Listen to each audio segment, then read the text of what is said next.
Welcome to the Learning Pines YouTube. We hope this video helps. You begin by verifying parts and committing to a box volume that suits your driver. This affects base response, so measure and note the interior leaders.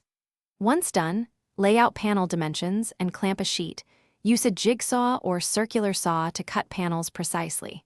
Make mounting holes for drivers and the port now, and pre-drill screw holes to prevent splits. Make sure to sand edges and dry fit all pieces, so panels align cleanly, before moving to assembly and internal wiring. Next, you assemble the enclosure. Apply wood glue along seams, clamp panels square, then drive screws for strength. Once cured, line the inside with foam or polyfill to reduce standing waves. Stuffing density changes tone, so add modestly. Mount the driver with a gasket for airtightness, then secure the Bluetooth module and amplifier board on a standoff to avoid shorts. Solder speaker leads, match polarity, use short runs, and tuck wiring to prevent rattles. Make sure connectors and battery fit with ventilation for the amp. For final steps, seal all interior seams with silicone or wood filler to maintain enclosure integrity and prevent air leaks that kill bass.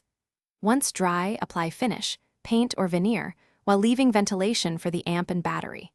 Power up the system, pair your device, and play sweep tones at low volume, increasing gradually while listening for rattles or distortion.